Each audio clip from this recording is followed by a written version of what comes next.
Livraison de matériel médical sur des brancards, le quotidien dans cet hôpital proche de la ligne de front au nord-est de la capitale. Au centre hospitalier de Brovary, il n'est pas rare de croiser des combattants venus se faire soigner, le fusil d'assaut toujours à portée de main. La majorité des patients sont des civils évacués des zones de combat, victimes des frappes d'artillerie de l'armée russe. Les blessures peuvent être d'une extrême gravité.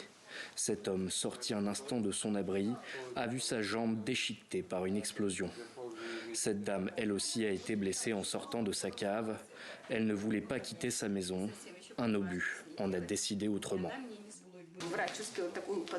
J'ai été soufflée par l'explosion et des volontaires m'ont d'abord emmenée à la clinique la plus proche. Là-bas, on m'a mis une attelle pour ma jambe avant de me transférer ici.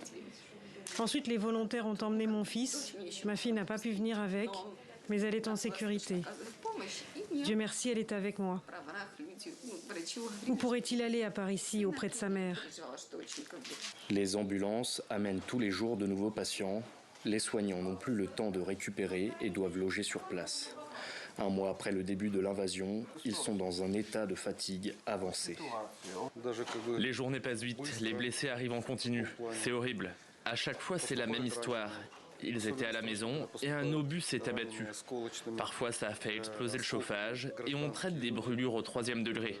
On voit aussi beaucoup de lacérations dues aux verres brisés. C'est particulièrement dur de voir des enfants comme ça. Réapprovisionnée constamment, la structure continue de manquer de matériel chirurgical. Pourtant, lorsqu'on lui demande de quoi il a besoin, c'est un autre type de soutien que réclame le directeur adjoint. Ça ira mieux pour nous quand les autres pays soutiendront davantage nos soldats dans leur combat contre les Russes. S'il vous plaît, fermez le ciel. Ces roquettes touchent des personnes innocentes. Ceux qui en souffrent ne sont pas les soldats ni le gouvernement, mais des civils, des femmes, des enfants. Alors que les combats font encore rage à quelques kilomètres de là, les soignants de Brovary continuent inlassablement leur mission.